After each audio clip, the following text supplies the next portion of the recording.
الحمد لله نحمده ونستعينه ونستغفره ونؤمن به ونتوكل عليه ونعوذ بالله من شرور أنفسنا ومن سيئات أعمالنا من يهده الله فلا مضل له ومن يضلله فلا هادي له ونشهد أن لا إله إلا الله وحده لا شريك له ونشهد أن سيدنا مولانا محمدا عبده ورسوله اما بعد اعوذ باللہ من الشیطان الرجیم بسم اللہ الرحمن الرحیم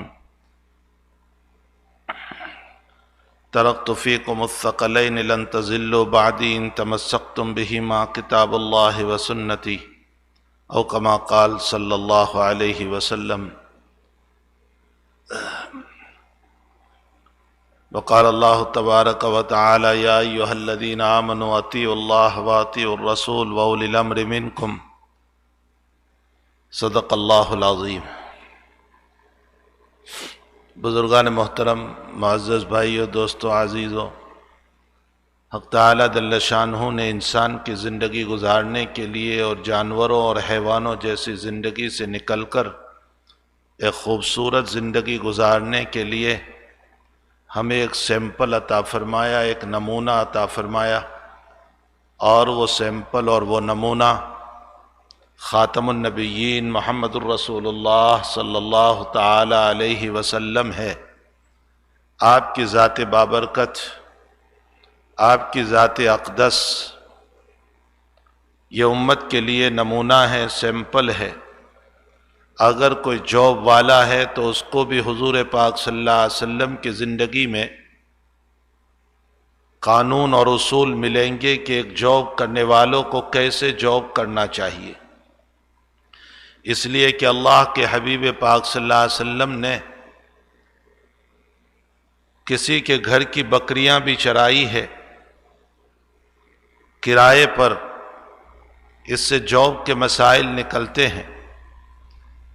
اگر کوئی آقا اور سیٹھ ہے، مالک ہیں، تو نبی اکرم صلی اللہ تعالی علیہ وسلم کی مبارک زندگی کو پڑھنا چاہیے کہ آپ کے ہاتھ کے نیچے جو غلام ہوتے تھے آپ نے ان کے ساتھ کیسا معاملہ کیا۔ اگر کوئی کھیتی اور فارمر ہے تو اس صورت میں کھیتی کرنے والے کے لیے بھی اسوہ اور نمونہ ہے نبی کریم صلی اللہ علیہ وسلم کی مبارک زندگی۔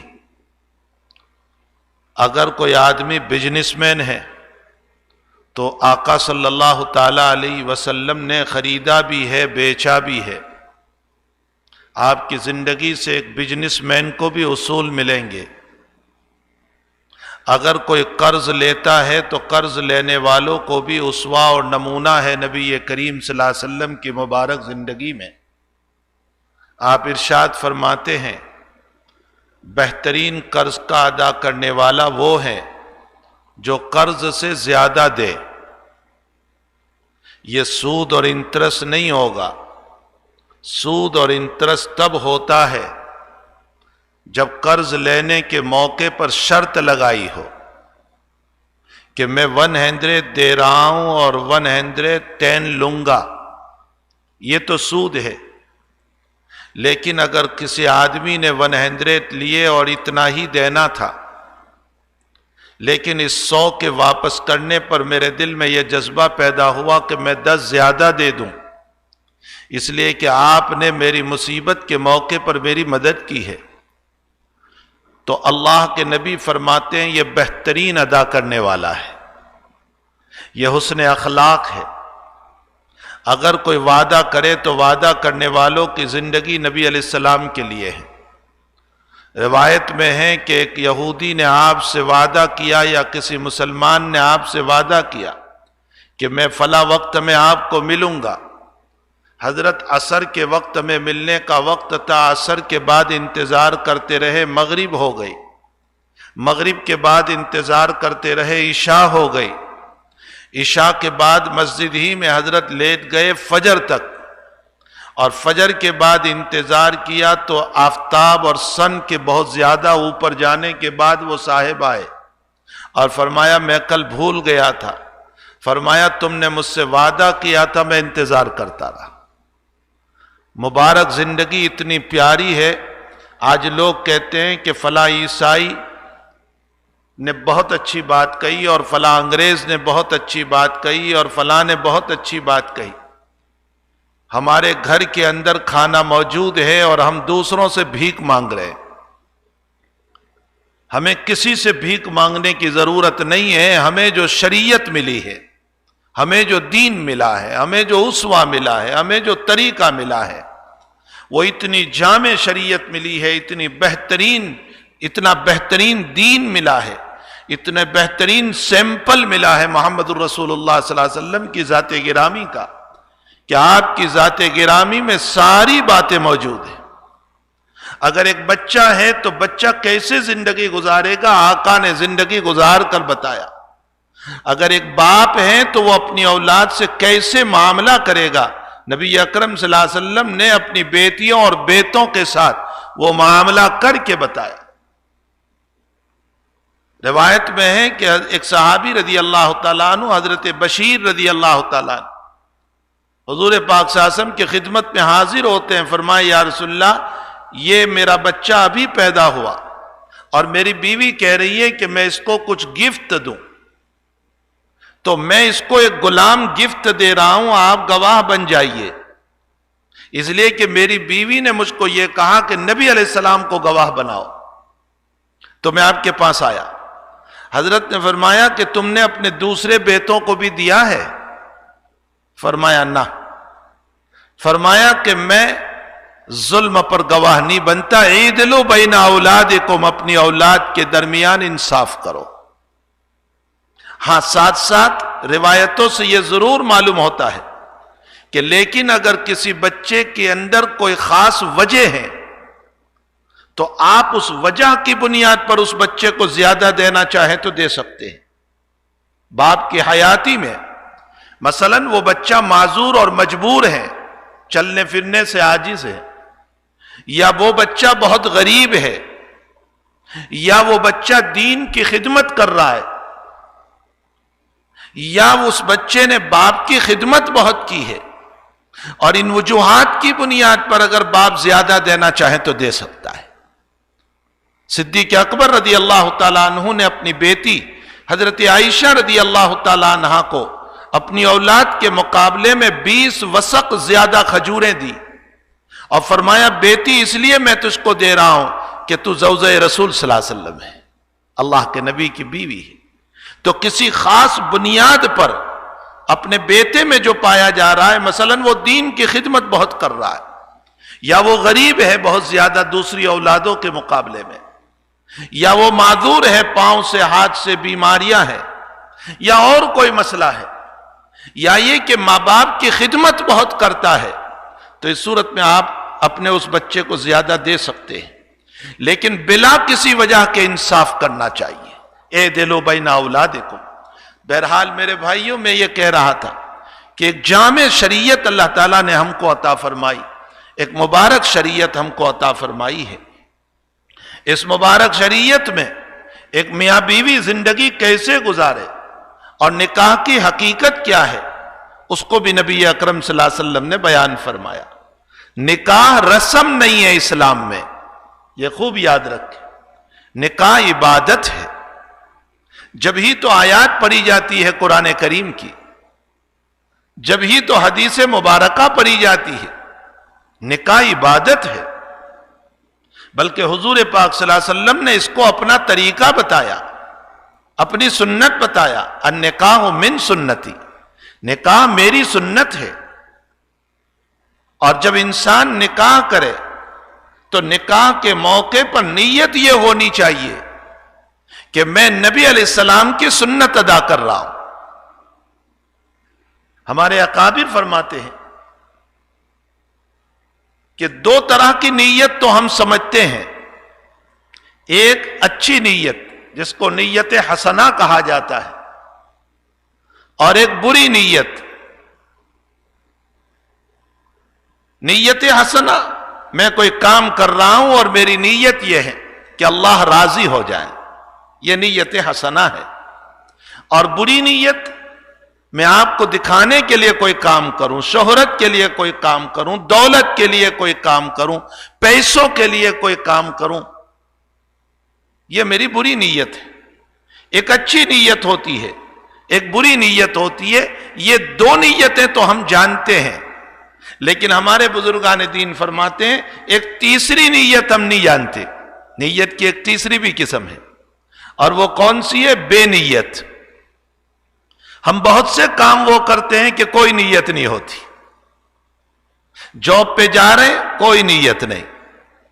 نکاح کر رہے ہیں، کوئی نیت نہیں. ہمارے حضرت الامام محمد ابن حسن شیبانی رحمت اللہ علیہ، سنو واقعہ.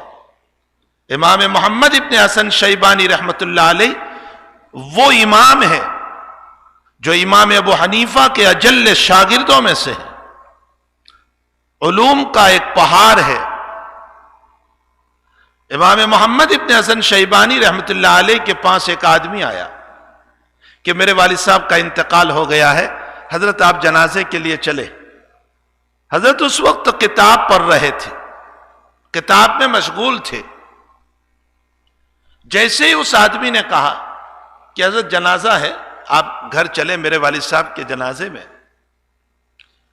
تو حضرت کتاب دیکھتے دیکھتے اس کو دیکھا اور پھر 5 منٹ کے لیے یوں ہاتھ رکھ کر بیٹھ گئے. اس کے بعد کوئی صاحب وہاں بیٹھے تھے، ان سے کہا کہ اچھا چلیے ان کے وہاں جنازے میں چلتے.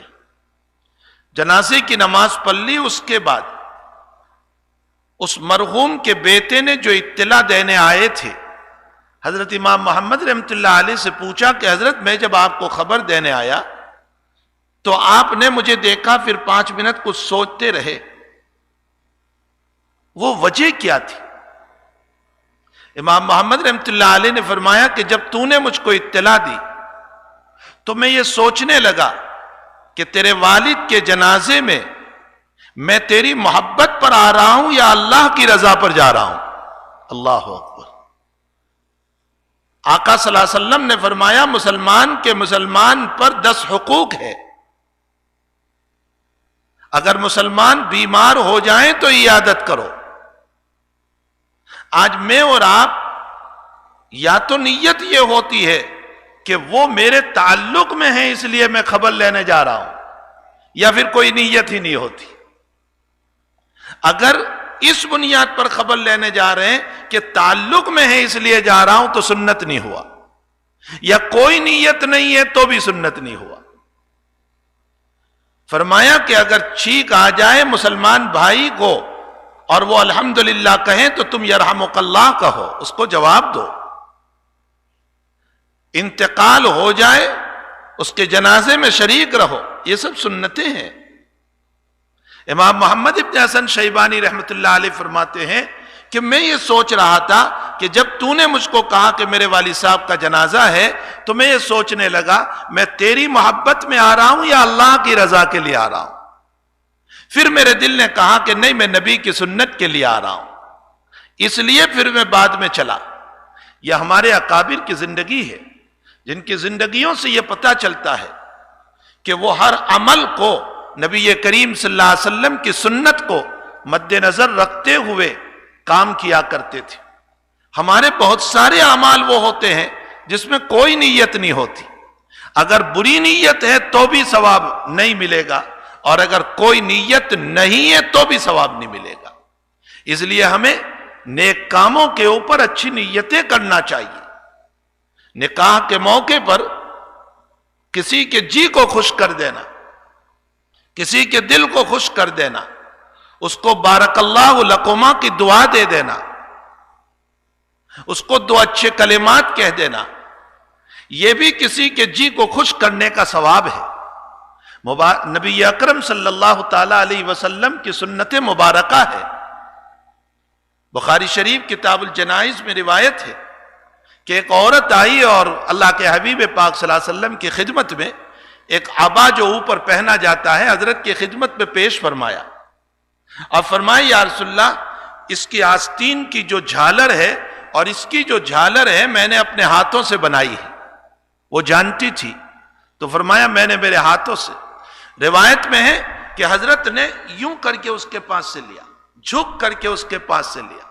حالانکہ حضرت محتاج نہیں تھے، حضرت کے پاس تو اللہ کی طرف سے بہت کچھ آتا رہتا تھا. بڑے بڑے بادشاہوں کے ہدایا آتے تھے، لیکن حضرت نے جھک کر کے لے کر امت کو اس بات کی تعلیم دی کہ کسی کے ہدیے کی قدر کرنا، چاہے وہ چھوٹا ہو چاہے وہ بڑا ہو، اور اس کے جی کو خوش کرنا، اس لیے کہ کسی کے جی کو خوش کرنا یہ سنت رسول صلی اللہ علیہ وسلم ہے، اللہ کے حبیب پاک صلی اللہ علیہ وسلم کی سنت ہے۔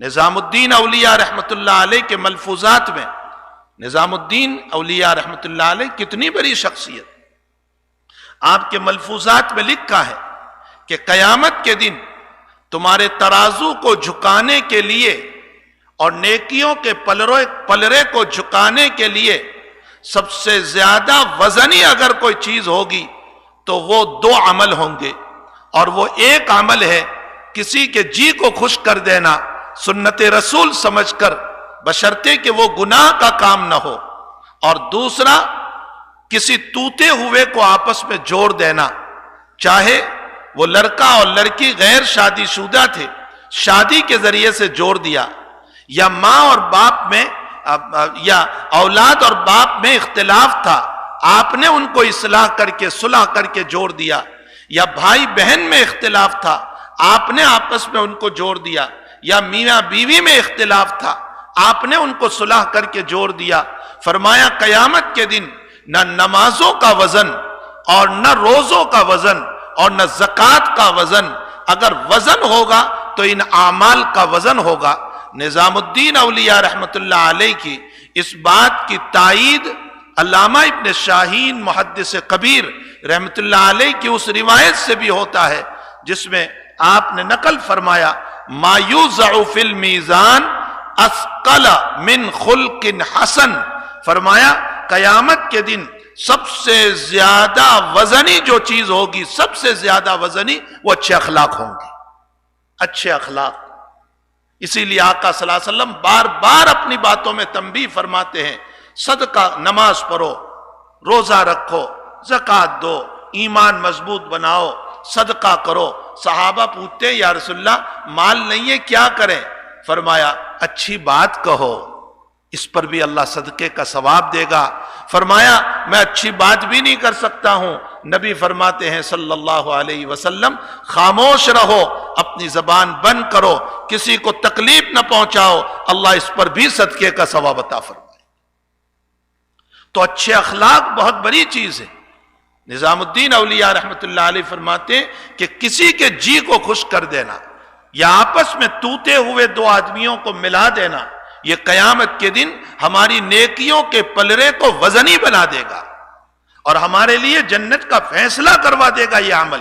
اس لیے ہمیں چاہیے کہ ہم جو ہیں اچھے اخلاق کے ذریعے سے آپس میں صلح کرائیں، لوگوں میں توڑ کے بجائیں جوڑ پیدا کریں، محبتوں کی فضائیں چلائیں اور آپس میں ایک دوسرے سے ربط کے مسائل بیان فرمائیں۔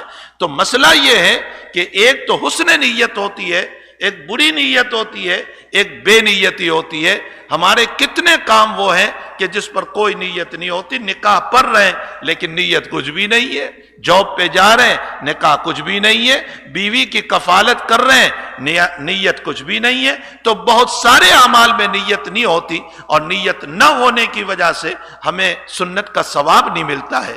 تو ہمیں ان اعمال میں سنت کی نیت کرنا چاہیے۔ مثلا نبی اکرم صلی اللہ علیہ وسلم نے کھانے سے پہلے ہاتھ دھوئے، کھانے کے بعد ہاتھ دھوئے۔ میں ہاتھ دھوؤں تو یہ نیت کروں میرے نبی کی سنت ہے، میں جب کھانے کے بعد ہاتھ دھوؤں تو میں یہ تصور کروں کہ میرے نبی علیہ السلام کی سنت ہے۔ بعض بزرگوں نے فرمایا کہ جنہوں نے ان سنتوں کی پابندیاں کی ہے اللہ نے رزق کے دروازے کھول دیے ان پر، یہ سنت کی برکت ہے۔ حضرت ہردوئی رحمت اللہ علیہ، حضرت مولانا ابرار الحق صاحب ہردوئی رحمت اللہ علیہ فرماتے ہیں کہ نبی علیہ السلام کا معمول گرامی آپ کے وضو کے بعد ایک دعا پڑھنے کا تھا، اللہم اغفر لی ذنبی ووسع لی داری وبارک لی فی رزقی، اللہم اغفر لی ذنبی ووسع لی داری وبارک لی فی رزقی۔ اے اللہ میرے گناہوں کو معاف فرما، اے اللہ میرے مکان کو وسیع فرما، اور اے اللہ میرے رزق میں برکت عطا فرما۔ حضرت ہردوئی رحمت اللہ علیہ فرماتے ہیں کہ بہت سے لوگ وہ ہیں جنہوں نے اس دعا کی پابندی کی اپنے وضو کے بعد اللہ نے ان کو اپنے غیبی خزانے سے انتظام فرما کر ان کو مکان عطا فرما دیا۔ یہ سنت رسول کی برکتیں ہیں۔ اللہ کے نبی علیہ السلام کی سنتیں کوئی معمولی سنت نہیں ہے۔ بہرحال سنت بہت بڑی چیز ہے، اسی میں یہ نکاح کی بھی ایک سنت آتی ہے۔ اس نکاح کی سنت کو بھی ہمیں عبادت سمجھ کر، ہمیں سنت رسول صلی اللہ علیہ وسلم سمجھ کر، ہمیں دین سمجھ کر کے نکاح کرنا چاہیے۔ پھر جیسے ظاہراً انسان کو ایک بیوی کے آنے سے خوشی ہوتی ہے طبعی طور پر، اسی طرح ایک روحانی خوشی ہے۔ میرا ذہن اس وقت اس مضمون کی طرف جا رہا ہے، لیکن مضمون بڑا طویل ہے، میں صرف اشارہ کر دوں۔ ایک مرتبہ کسی شیخ نے اپنے شاگردوں کو، اپنے اسٹوڈنٹس کو، اپنے طلباء کو یوں کہا کہ بتاؤ روحانی نعمتوں میں کون سی وہ چیز ہے کہ جس پر انسان کی روح فرق جاتی ہے، خوش ہو جاتی ہے، طبیعت مچل جاتی ہے، وہ کون سی نعمت ہے؟ کسی نے کیا نعمت بیان کی، کسی نے کہا ذکر ہے، کسی نے کہا تلاوت ہے، کسی نے کیا کہا، کسی نے کیا کہا۔ بزرگ نے خود جواب دیا، استاد محترم نے جواب دیا، فرمایا جہالت کے بعد علم ملنے پر روح کو جو خوشی ہوتی ہے روحانی، وہ کسی چیز پر نہیں ہوتی۔ یہ تو علماء ہی سے آپ پوچھ لیں کہ ایک بات نہیں جانتے تھے اور جب وہ بات جان لیتے ہیں تو وہ خوشی ہوتی ہے کہ جس پر کھانا بھی چھوڑ دیا جاتا ہے۔ قرآن اور حدیث کے جو علوم جب کھلتے ہیں مطالعے کے بعد، اسٹڈی کے بعد، تو ایسا لگتا ہے کہ کتاب دیکھتے چلے جائیں چاہے کھانا نہ ملے۔ ہمارے اکابر کی زندگی اسی طرح کی ہے کہ وہ جب مطالعہ اور اسٹڈی کے لیے اور قرآن کریم کے اور احادیث مبارکہ کی گہرائی میں جانے کے لیے بیٹھتے تھے تو دن گزر جاتا تھا، نہ کھانا نہ پینا۔ ہمارے مدرسوں میں، ہمارے اس دارالعلوم کے اندر بھی وہ کتاب 4 والیوم میں ہے اور پڑھائی جاتی ہے، جو احناف کی فقہ حنفی کے اندر سب سے مستند کتاب ہے، جس کو ہدایہ کہا جاتا ہے۔ یہ 4 والیوم میں کتاب ہے۔ حقیقت یہ ہے کہ ہمارے مولانا تقی صاحب عثمانی جب اسلامی کورٹ کے، سپریم کورٹ کے جب وہ جج تھے، اس موقع پر ججوں کی ایک مسئلے پر گفتگو چلی، بحث چلی، اور لمبی بحث کے بعد بھی کوئی خلاصہ نہیں نکلا۔ مولانا نے خود یہ واقعہ لکھا ہے۔ پھر مولانا نے اخیر میں اس مسئلے کو حل کیا اور دلائل پیش کیے تو بڑے بڑے جج سپریم کورٹ کے وہ یہ کہنے لگے مولانا آپ نے تو لوئر پناہ اسکول میں، ہائی اسکول میں، کالج میں کیا نہیں، اور لا کالج میں تو آپ گئے نہیں، یہ کہاں؟ فرمایا چٹائی کے اوپر بیٹھ کر ہدایہ نے جو مجھے لا سکھائے ہیں وہ تمہاری لا کالج میں بھی نہیں ملتے۔ وہ گہرائی اور وہ بصیرت جو صاحب ہدایہ نے، اب کیوں میں اس کی وجہ بتاؤں۔ صاحب ہدایہ رحمت اللہ علیہ کی قبر پر یہ عاجز خود حاضر ہوا ہے مرغلان کے اندر، اور حضرت کی قبر پر میں نے 10-15 منٹ کا مراقبہ بھی کیا۔ حضرت کے باب میں بہت مشہور ہے کہ ہدایہ آپ نے 13 سال میں پوری فرمائی۔ یہ 13 سال میں ہوتا یہ تھا کہ صبح کو پانی پی کر روزہ رکھ لیتے تھے، جب تک کتاب پوری نہ ہوئی روزہ رکھ لیتے تھے۔ دوپہر کو کھانا آتا تھا، آپ لے لیتے تھے، گھر والوں کے پاس ظاہر نہیں ہونے دیتے تھے کہ روزہ ہے۔ جانے کے بعد غریبوں کو کھلا دیتے تھے اور شام کو افطاری کر لیا کرتے تھے۔ 13 سال میں جب تک کتاب پوری نہ ہوئی مسلسل 13 سال روزے رکھتے چلے گئے۔ تو اب اس کتاب کے مطالعے پر، اس کی اسٹڈی کے اوپر جو مضامین کھلیں گے تو روح کی فرحت کیوں نہیں ہوگی؟ روح کیوں نہیں مچلے گی؟ روح کی خواہشات کیوں نہیں جنم لے گی؟ تو حقیقت یہ ہے کہ ایک جسمانی خوشیاں ہوا کرتی ہے، ایک روحانی خوشیاں ہوا کرتی ہے۔ خیر یہ مضمون تو ضمناً مجھے یاد آ گیا۔ حقیقت یہ ہے کہ علم حاصل کرنے کے 3 طریقے ہیں، جو میں نکاح سے متعلق ایک بات آخری عرض کر دوں۔